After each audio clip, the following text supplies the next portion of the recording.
نحمده ونصلي على رسوله الكريم أما بعد فأعوذ بالله من الشيطان الرجيم بسم الله الرحمن الرحيم يا أيها الذين آمنوا اتقوا الله وكونوا مع الصادقين ما كان لأهل المدينة ومن حولهم من الأعراب أن يتخلفوا عن رسول الله ولا يرغبوا بأنفسهم عن نفسه ذلك بأنهم لا يصيبهم ظمأ ولا نصب ولا مخمصة في سبيل الله ولا يطؤون موطئا يغيظ الكفار ولا ينالون من عدو نيلا إلا كتب لهم به عمل صالح إن الله لا يضيع أجر المحسنين ولا ينفقون نفقة صغيرة ولا كبيرة ولا يقطعون واديا إلا كتب لهم ليجزيهم الله أحسن ما كانوا يعملون وما كان المؤمنون لينفروا كافة فلولا نفر من كل فرقة منهم طائفة ليتفقهوا في الدين ولينذروا قومهم إذا رجعوا إليهم لعلهم يحذرون یا ایھا الذین آمنوا اے ایمان والو اتقوا اللہ ڈرو اللہ تعالی سے وکونوا مع الصادقین اور ہو جاؤ سچوں کے ساتھ ما کان لأہل المدینۃ ومن حولہم من الأعراب نہیں مناسب آل مدینہ کے لیے اور جو ان کے گرد گرد اعراب ہیں ان کے لیے ان یتخلفوا عن رسول اللہ کہ وہ پیچھے رہ جائیں رسول اللہ صلی اللہ علیہ وسلم سے ولا يرغبوا بانفسهم عن نفسه اور نہ یہ کہ وہ ترجیح دیں اپنی جانوں کو آپ صلی اللہ علیہ وسلم کی جان سے ذالک بانہم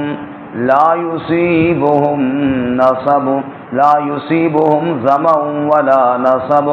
یہ اس لیے کہ بے شک نہیں پہنچی انہیں پیاس اور نہ تھکاوٹ ولا مخمصۃ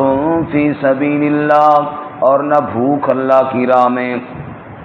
ولا یطؤون موطئا یغیظ الکفار اور نہیں چلے وہ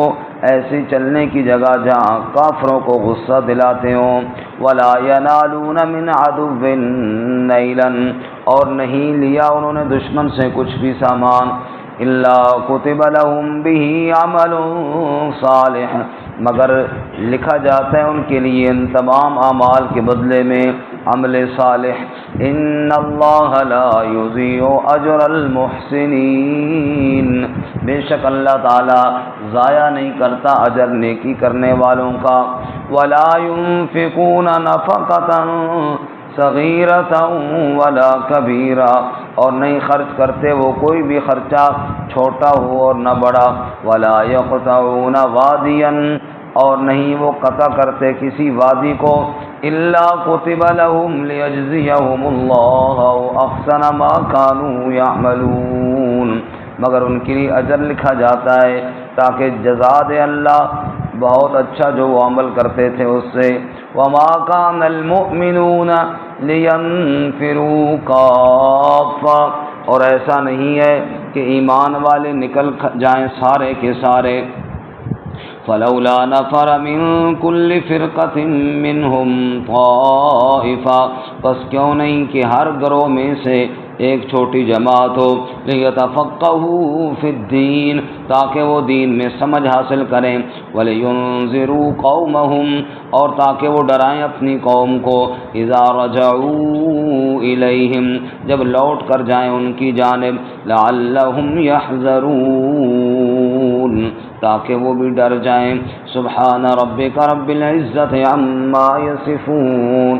وسلام علی المرسلین، والحمد للہ رب العالمین۔ اللہم صل علی محمد وعلی آل محمد کما صلیت علی ابراہیم وعلی آل ابراہیم انک حمید مجید۔ اللہم بارک علی محمد وعلی آل محمد کما بارکت علی ابراہیم وعلی آل ابراہیم انک حمید مجید۔ معزز سامعین، سورۃ التوبہ کا 15واں رکوع آیات نمبر 119 سے لے کر 122 تک آپ کے سامنے تلاوت کی ہیں۔ اللہ رب العزت ان کے مطابق صحیح بیان کی توفیق عطا فرمائے اور ہمیں قرآن و سنت پر عمل کرنے کی توفیق عطا فرمائے۔ گزشتہ سبق میں آپ حضرات نے حضرت کعب بن مالک رضی اللہ تعالیٰ عنہ، حضرت ہلال بن امیہ رضی اللہ تعالیٰ عنہ، حضرت مرارہ بن ربیع رضی اللہ تعالیٰ عنہ، ان 3 مخلصین کی توبہ کا تذکرہ سنا کہ جو تبوک کے سفر میں رہ گئے تھے، لیکن 50 دنوں کے بعد ان کی توبہ اللہ تعالیٰ نے قبول فرمائی۔ ان کے سچ کی وجہ سے اور ان کی استقامت کی وجہ سے اللہ تعالیٰ نے واضح طور پر ان کا الگ ذکر کیا کہ میں ان سے راضی ہو گیا ہوں۔ اس کے بعد ہمیں حکم دیتے ہیں کہ اے ایمان والو، تم بھی سچے بن جاؤ، سچوں کا ساتھ دو۔ نجات ہے تو سچ کے اندر ہے، جھوٹ کے اندر کامیابی اور نجات نہیں ہے۔ یا ایھا الذین آمنوا، اے ایمان والو، اتقوا اللہ وکونوا مع الصادقین، اللہ سے ڈرو اور سچوں کے ساتھ ہو جاؤ۔ اللہ ہمیں بھی حق اور سچ بولنے کی توفیق عطا فرمائے۔ غلطی انسان سے ہو جاتی ہے، اور غلطی پر بڑی غلطی یہ ہے کہ پھر بندہ اس کو صحیح ثابت کرنے کی کوشش شروع کر دے اور اپنی غلطی ماننے کے لیے تیار نہ ہو، یہ بڑا جرم ہے۔ جو آدمی اپنی غلطی مان لے، اللہ تعالیٰ بڑی غفور الرحیم ذات ہے، وہ معاف فرما دینے والی ہے، جیسا کہ اللہ نے ان صحابہ کو معاف کیا۔ تو فرماتے ہیں اللہ سے ڈرو اور سچوں کے ساتھ ہو جاؤ۔ یہاں پر ایک سوال یہ پیدا ہوتا ہے کہ 50 دن تک ان کے ساتھ ناراضگی اور بول چال بند رہا، اور یہ ایک بہت بڑی آزمائش آئی، حالانکہ وہ مخلص بھی تھے، ایمان والے بھی تھے، تو اتنی بڑی سختی ان کے ساتھ کیوں کی گئی؟ اس کا جواب دیا اگلی آیت میں کہ اصل مسئلہ یہ ہے کہ جب رسول اللہ صلی اللہ علیہ وسلم جا رہے تھے، آپ صلی اللہ علیہ وسلم اس گرمی اور تکلیف میں جا رہے تھے، پھر ایمان والوں کو اجازت نہیں تھی کہ وہ نبی پاک صلی اللہ علیہ وسلم کی جان سے بڑھ کر اپنی جان کا لحاظ کریں، اس لیے یہ غلطی بڑی تھی۔ اس لیے اللہ تعالیٰ نے اگلی آیت میں وضاحت فرمائی ہے کہ نبی پاک کے پیچھے رہنے کی اجازت نہیں تھی۔ فرماتے ہیں ما کان لأہل المدینہ، نہیں جائز، نہیں مناسب مدینے والوں کے لیے، ومن حولہم من الاعراب، یا جو مدینہ کے ارد گرد دیہاتی تھے ان کے لیے، ان یتخلفوا عن رسول اللہ، کہ وہ پیچھے رہ جاتے رسول اللہ صلی اللہ علیہ وسلم سے۔ رسول اللہ تو اللہ کے راستے میں جہاد کے لیے جا رہے ہوں اور یہ نبی پاک کے پیچھے گھر میں بیٹھے ہوں، یہ جائز نہیں تھا۔ وَلَا يَرْغَبُوا بِأَنفُسِهِمْ عَن نَّفْسِهِ، اور یہ بات بھی جائز نہیں کہ وہ اپنی جانوں کو نبی کی جان پر ترجیح دیں۔ اللہ کے نبی صلی اللہ علیہ وسلم نے فرمایا لا یؤمن احدکم حتی اکون احب الیہ من والدہ وولدہ والناس اجمعین، اور لوگوں تم میں سے کوئی بندہ اس وقت تک مومن نہیں ہو سکتا جب تک کہ مجھ محمد صلی اللہ علیہ وسلم سے محبت زیادہ نہ کرے اپنے والد سے، اپنی اولاد سے، اپنی جان سے اور ساری کائنات سے بڑھ کے زیادہ محبت نہ کرے تو نبی پاک صلی اللہ علیہ وسلم سے محبت ساری کائنات سے، حتیٰ کہ اپنی جان سے بھی زیادہ بڑھ کر ہونی چاہیے، تب بندہ مومن ہوتا ہے۔ اس لیے فرمایا یہ جائز نہیں تھا وَلَا يَرْغَبُوا بِأَنفُسِهِمْ عَن نَفْسِهِ کہ وہ اپنی جانوں کو نبی کی جان پر زیادہ ترجیح دیں۔ اور پھر آگے اللہ فرماتے ہیں یہ اللہ کے راستے میں گرمی تو تھی، بھوک اور پیاس تو ہوتی ہے، یہ مشقتیں تو ہوتی ہیں، دشمن کے ساتھ مقابلہ ہوتا ہے، یہ ساری باتیں ہیں تو مشکل، لیکن جب اجر ملے گا، جب عمل صالح شمار ہوں گے، اللہ کے راستے کی بھوک پر بھی اجر ہے، اس راستے کی پیاس پر بھی اللہ اجر عطا فرماتے ہیں۔ سبحان اللہ۔ چنانچہ فرماتے ہیں ذالک بأنہم لا یصیبہم ظمأ ولا نصب ولا مخمصۃ فی سبیل اللہ، اللہ کے راستے میں جو بھی انہیں پہنچے، ظمأ ان کا معنی پیاس، نصب ان کا معنی تھکاوٹ، مخمصۃ ان کا معنی بھوک، اللہ کے راستے میں جو بھی تکلیف آئے، فی سبیل اللہ بشرطے کہ آئے اللہ کے راستے میں، اللہ کی رضا کے سفر میں آئے، ولا یتون موت یغیظ الکفار، یا بندہ قدم مارے وہاں پر جہاں کافروں کو غصہ آتا ہو۔ میدان جہاد میں ایک قدم چل کر جو بندہ گیا، صف باندھ کر دشمن کے سامنے کھڑا ہو گیا، کافر دیکھ کر جل گئے، اللہ دیکھ کر خوش ہو گیا۔ ولا یتون موت یغیظ الکفار، ایسی جگہ پر گئے جہاں کافروں کو غصہ آتا ہو۔ جناب رسول اللہ صلی اللہ علیہ وسلم نے ارشاد فرمایا لوگوں جو قدم نماز میں صف کو پورا کرنے کے لیے بندہ اٹھاتا ہے، اگلی صف میں جگہ خالی ہے، بندہ پیچھے سے قدم اٹھا کر آگے کھڑا ہو جاتا ہے، یہ قدم بھی اللہ کو بڑا پسند ہے جو نماز کی صف کو پورا کرنے کے لیے اٹھایا جائے، اور وہ قدم بھی اللہ کو بڑا پسند ہے جو جہاد میں صف باندھ کر دشمن کے مقابلے میں کھڑا ہوا جائے۔ تو یہ قدم ہے، معمولی قدم تھے جو نبی پاک کے ساتھ جہاد میں جا رہے تھے۔ اس لیے اللہ فرماتے ہیں وَلَا يَتَوْنَ مَوْتِ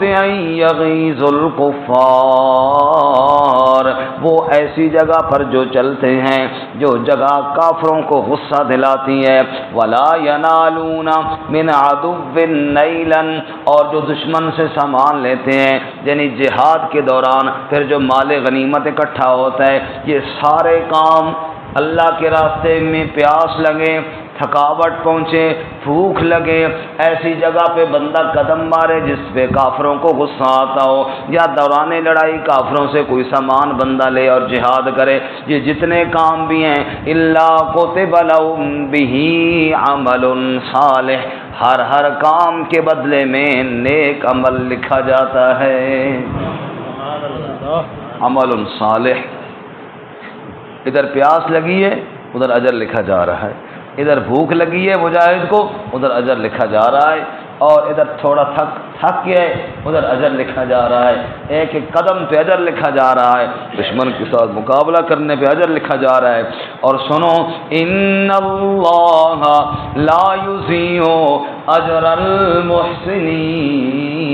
بے شک اللہ تعالیٰ ضائع نہیں کرتا اجر احسان کرنے والوں کا، جو اللہ کی رضا کے لیے قدم اٹھائیں اللہ ان قدموں کو ضائع نہیں کرتا، جو اللہ کی رضا کی خاطر بھوک اور پیاس برداشت کریں اللہ ان کے اجر کو ضائع نہیں فرماتا، اللہ سب کو اجر دینے والا ہے۔ اچھا، اور پھر جناب اللہ کے راستے میں خرچہ بھی کرنا پڑتا ہے، اپنی جان پر بھی دوستوں پر بھی۔ اللہ فرماتے ہیں جیسے ایک ایک قدم اٹھانے پر اجر ہے ایسے ایک ایک پیسہ لگانے پر بھی اجر ہے۔ وَلَا يُنْفِقُونَ نَفَقَةً صَغِيرَةً وَلَا كَبِيرًا، اور نہیں وہ خرچ کرتے کوئی بھی خرچہ، چاہے وہ چھوٹا ہو چاہے وہ بڑا ہو، تھوڑا بہت خرچ کریں یا زیادہ بہت خرچ کریں، جو بھی اللہ کے راستے میں خرچ ہوگا۔ وَلَا يَقْطَعُونَ وَادِيًا، اور اسی طرح کسی وادی کو طے کریں اور سفر کرتے جائیں، اللہ فرماتے ہیں اس خرچہ کرنے پر بھی، اس وادی کو طے کرنے پر بھی، الا کتب لہم، ہر عمل پر اللہ ان کے لیے اجر لکھتا جائے گا، لیجزیہم اللہ احسن ما کانوا یعملون، تاکہ اللہ ان کو بدلہ عطا فرمائے اس سے بہت اچھا جو وہ کرتے ہیں۔ اتنا انہوں نے عمل نہیں کیا ہوگا جتنا اللہ ان کو اجر اور بدلہ عطا فرمائیں گے۔ اللہ کی راہ میں ویسے خرچ کرنا، اللہ کم از کم 10 گنا دیتے ہیں، باقی 700 یا اس سے بھی زیادہ، اور پھر جو اللہ کے راستے میں جا کر خرچ کرے اس کی تو کیا ہی بات ہے۔ احسن ما کانوا یعملون، اللہ بہت اچھا خرچ بہت اچھا بدلہ دے گا جو عمل کرتے ہیں۔ تو یہاں پر اللہ فرماتے ہیں ایک تو یہ بات تھی نبی پاک صلی اللہ علیہ وسلم کے پیچھے رہنا ان کے لیے مناسب نہیں تھا، دوسری بات یہ تھی کہ اتنا بڑا اجر انہوں نے کھو دیا، جہاں پر قدم مارنے کا اجر ہے، جہاں پر بھوک کا اجر ہے، جہاں پر پیاس کا اجر ہے، جہاں پر چلنے کا اجر ہے، وہاں پر اللہ کے راستے میں جہاد کرنے کا کتنا اجر ہوگا۔ اس لیے آگے اللہ تعالیٰ فرماتے ہیں کہ سارے اجر انہوں نے ضائع کر دیا۔ اور دوسری بات یہ ہے اللہ یہ بھی حکم نہیں دیتا کہ سارے مسلمان اور چلے جائیں اور کوئی بندہ بھی باقی امور سے سب چھوڑ چھاڑ کر ایک ہی جگہ پہ چلے جاؤ، دین کے سارے شعبے زندہ رکھنے ہیں، دین کے سارے شعبے کیا کرنے ہیں؟ زندہ رکھنے ہیں۔ یہی وجہ ہے کہ اس وقت بھی آپ دیکھ لیجئے جو جس شعبے میں کام کر رہا ہے دین کے ساتھ جڑا ہوا ہے اس کو سلام ہے، کسی شعبے کی قدر ناقدری نہیں کرنی۔ مثال کے طور پر ایک شخص وہ دین سیکھ رہا ہے، علم حاصل کر رہا ہے، دوسرا جہاد کر رہا ہے، جہاد والا کہے کہ یہ غلط کر رہا ہے، یہ کہے کہ وہ غلط کر رہا ہے، یہ دونوں باتیں نہیں ہیں، دونوں اپنی جگہ پر درست عمل کر رہے ہیں۔ کوئی تصنیف کا شعبہ ہے، کوئی تدریس کا شعبہ ہے، کوئی دعوت کا شعبہ ہے، کوئی تبلیغ کا شعبہ ہے، کوئی جہاد کا شعبہ ہے، یہ دین کے سارے شعبے ہیں، یہ سارے ملیں گے تو پورا دین بنے گا۔ جیسے انسان سر سے لے کر پاؤں تک سارے اعضاء ہیں، یہ سارے ٹھیک ہوں گے تب بندہ ٹھیک ہوگا، اور اس میں کوئی شک نہیں سر کی اہمیت زیادہ ہے، لیکن اس میں بھی کوئی شک نہیں کہ پاؤں کے بغیر بھی نظام چلتا نہیں ہے، وہ اپنی جگہ پر ہے، یہ اپنی جگہ پر ہے، جو بھی دین کا شعبہ جہاں بھی کوئی کام کر رہا ہے وہ اپنی جگہ پر ٹھیک کام کر رہا ہے۔ اس لیے آگے اللہ تعالیٰ علم والوں کا تذکرہ بھی کرتے ہیں، کیا فرمایا؟ وَمَا كَانَ الْمُؤْمِنُونَ لِيَنْفِرُوا كَافَّةً، ایسے نہیں کہ ایمان والے نکل جائیں سارے کے سارے، اللہ نے ایسا بھی حکم نہیں دیا۔ اور آگے اللہ فرماتے ہیں فَلَوْلَا نَفَرَ مِن كُلِّ فِرْقَةٍ، پہلے زبانی سمجھ لینا پھر ترجمہ سمجھ آئے گا۔ اللہ فرماتے ہیں ایمان والے ان کے جو ایک بڑا گروہ ہے ان میں سے کچھ لوگ ایسے بھی ہوں جو اللہ کا دین سیکھیں۔ ظاہر بندہ ہر بندہ تو عالم نہیں ہوتا کہ سارے فقہی مسائل جانتا ہو، تفسیر ہر بندے نے پڑھی ہوئی ہو، احادیث ہر بندہ پڑھ سکتا ہو، یا مسائل ہر بندہ جانتا ہو، ایسا تو نہیں ہوتا۔ کچھ لوگ علماء ہوتے ہیں جو دین سیکھتے ہیں پھر وہ باقیوں کو سکھاتے ہیں، تو اللہ فرماتے ہیں ایسے ہی نظام چلتا ہے، کوئی دین سیکھیں کوئی کام کاج کرے۔ حدیث پاک میں آتا ہے 2 بھائی تھے، ان میں ایک بھائی نبی پاک صلی اللہ علیہ وسلم کے پاس آتا تھا اور آ کر علم حاصل کرتا تھا، دوسرا بھائی گھر کے کام کاج کرتا تھا۔ تو ایک دفعہ دوسرے بھائی نبی پاک صلی اللہ علیہ وسلم سے کہا کہ یا رسول اللہ یہ تو ہر وقت ادھر ہی رہتا ہے اور میرے ساتھ کام میں ہاتھ نہیں بٹاتا۔ حضور نے فرمایا انکم تنصرون ترزقون بضعفائکم، اللہ تعالیٰ اس کے ذریعے تجھے بھی روزی عطا فرماتے ہیں۔ مطلب یہ ہے کہ اس طرح نظام چلتا ہے۔ اب اگر دونوں آ جاتے تو گھر کا نظام بھی رہ جاتا، اور اگر دونوں ادھر رہتے تو دین کون سیکھتا؟ تو کوئی دین سیکھنے والا، کوئی ان کے ساتھ تعاون کرنے والا، کن عالما او متعلما او خادما ولا تکن رابعا، اس لیے کہا گیا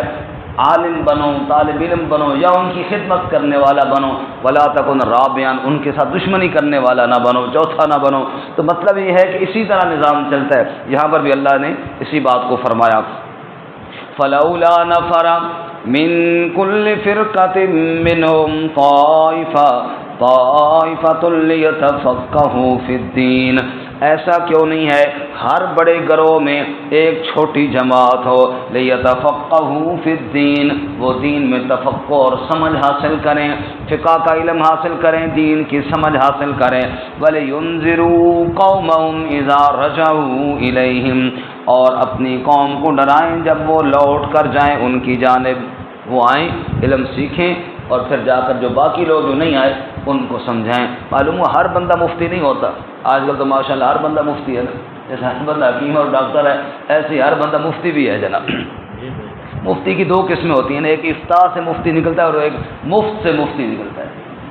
میں ایک مفتی ہوں، مطلب یہ ہے کہ میں مفت میں تمہارے سر پہ سوار ہوں۔ ہر بندہ مفتی بھی نہیں ہوتا اور ہر بندہ کیا ہے حکیم بھی نہیں ہوتا، ہر بندہ جناب حکمت کے علاج بھی بتا رہا ہوتا ہے، ہر بندہ شریعت کے فتوے بھی دے رہا ہوتا ہے۔ ہمارے غالباً مفتی تقی عثمانی صاحب کا واقعہ یا کسی ایسے بزرگ کا واقعہ کہ وہ جناب کہیں گاڑی میں یا جہاز میں وہ نماز پڑھنے لگے، ساتھ بندے نے کہا جی اس طرح نماز نہیں ہوتی، تو اچھا جی چلو جی ٹھیک ہے۔ پھر تھوڑی دیر بعد وہ چونکہ مشہور آدمی تھے، چہرہ پہچانا کہتے کہ آپ کو کہیں دیکھا ہوا ہے آپ کا، کہتے لگا جی میرا نام تقی ہے، کہتے اچھا مفتی تقی عثمانی صاحب آپ ہیں؟ اچھا اچھا اچھا اچھا، بس میں بھی دیکھ رہا ہوں، میں بھی حیران ہو رہا ہوں کہ اس بندے کو کہیں دیکھا ہے۔ حضرت نے فرمایا میں اس سے بھی زیادہ حیران ہو رہا ہوں کہ مفتی میں ہوں اور فتویٰ آپ دے رہے ہیں، مفتی میں ہوں اور فتویٰ آپ دے رہے ہیں۔ تو ہر بندہ جناب فتویٰ دینے کے لیے بڑا بیسٹ ہوتا ہے نا، بڑا ماہر ہوتا ہے۔ اللہ تعالیٰ فرماتے ہیں ہر بندہ نہیں، فلولا نفر من کل فرقۃ منہم طائفہ، ایک جماعت ہے، ہر بندے کا کام نہیں، یونی کا کام نہیں، یتفقہوا فی الدین، وہ دین میں سمجھ حاصل کریں گے، وَلَيُنذِرُوا قَوْمَهُمْ إِذَا رَجَعُوا إِلَيْهِمْ، وہ باقی اپنی قوم کو سمجھائیں گے جب ان کی طرف لوٹ کر جائیں گے، لَعَلَّهُمْ يَحْذَرُونَ، تاکہ وہ بھی سمجھ جائیں اور وہ بھی اللہ کا ڈر دل میں لے لیں۔ تو معلوم ہوا کچھ سمجھانے والے کچھ سمجھنے والے ہوں، ہر بندہ ہی سمجھانے والا ہو تو پھر سمجھنے والا کون ہوگا؟ یہاں پہ ہم بیٹھے ہیں نا جی، 150-200 بندہ بیٹھے ہیں، 100 بندہ بیٹھے ہیں، ہر بندے کہے کہ میں واز کر لوں، تو پھر سننے والا کون ہوگا؟ کچھ بیان کرنے والے ہوتے ہیں، کچھ سننے والے ہوتے ہیں۔ نماز کے ٹائم پہ ہر بندہ کہے جی میں نے جماعت کروانی ہے، تو پھر مقتدی کون ہوگا؟ اس لیے فرمایا کچھ آگے کھڑے ہونے والا ہو، کوئی پیچھے کھڑے ہونے والا ہو، تب نظام چلتا ہے۔ اللہ فرماتے ہیں سارے میدان جہاد میں چلے جائیں اور دعوت کا کام چھوڑ دیں اور علم حاصل کرنے کا کام چھوڑ دیں، یہ بات بھی درست نہیں ہے، اور سارے جناب مدرسے میں بیٹھ جائیں، جہاد میں کوئی رہ جائے، یہ بات بھی درست نہیں ہے، وہ بھی دین کا شعبہ ہے، یہ بھی دین کا شعبہ ہے۔ یہ سارے شعبے میں اللہ کا دین زندہ ہوگا تب بات بنے گی۔ اللہ ہم سب کو عمل کی توفیق عطا فرمائے۔ ترجمہ دوبارہ سن لیجیے۔ یا ایھا الذین آمنوا، اے ایمان والو، اتقوا اللہ، ڈرو اللہ تعالیٰ سے، وکونوا مع الصادقین، اور ہو جاؤ سچوں کے ساتھ۔ ما کان لأہل المدینۃ ومن حولهم من الاعراب، نہیں مناسب اہل مدینہ کے لیے اور جو ان کے ارد گرد اعرابی ہیں ان کے لیے، ان یتخلفوا عن رسول اللہ، کہ وہ پیچھے رہ جائیں رسول اللہ صلی اللہ علیہ وسلم سے، ولا یرغبوا بانفسهم عن نفسه، اور نہ یہ کہ وہ ترجیح دیں اپنی جانوں کو آپ کی جان سے، ذالک بانہم لا یصیبہم ظمأ ولا نصب ولا مخمصۃ فی سبیل اللہ، یہ اس لیے کہ بے شک نہیں پہنچتی ان کو پیاس اور نہ تھکاوٹ اور نہ بھوک اللہ کے راستے میں، ولا یطؤون موطئا یغیظ الکفار، اور نہیں چلتے یا رونتے ایسی جگہ کو جو کافروں کو غصہ دلاتی ہے، ولا ینالون من عدو نیلا، اور نہ دشمن سے کوئی چیز پکڑتے ہیں، الا کتب لہم، مگر ان کے لیے اجر لکھا جاتا ہے، عمل صالح، نیک عمل لکھا جاتا ہے، ان اللہ لا یضیع اجر المحسنین، بے شک اللہ تعالی ضائع نہیں فرماتا اجر نیکی کرنے والوں کا، ولا ينفقون نفقة صغيرة ولا كبيرة، اور نہ وہ خرچ کرتے ہیں کوئی بھی خرچہ چاہے وہ چھوٹا ہو اور نہ بڑا، ولا يقطعون واديا، اور نہ وہ وادی کو قطع کرتے ہیں، الا كتب لهم، مگر ان کے لیے اجر لکھا جاتا ہے، لیجزیہم اللہ احسن ما كانوا يعملون، تاکہ جزا دے انہیں اللہ تعالیٰ بہت اچھی جو وہ عمل کرتے ہیں۔ وما كان المؤمنون لينفروا كافة، اور نہیں کہ ایمان والے نکل جائیں سارے کے سارے، فلولا نفر من كل فرقة منهم طائفة ليتفقهوا في الدين، بس کیوں نہیں کہ ہر بڑے گروہ میں ایک چھوٹی جماعت ہو جو دین کی فقہ سمجھ حاصل کریں، ولينذروا قومهم اذا رجعوا اليهم، اور تاکہ ڈرائیں اپنی قوم کو جب لوٹ کر جائیں ان کی جانب، لعلهم يحذرون، تاکہ وہ بھی ڈر جائیں۔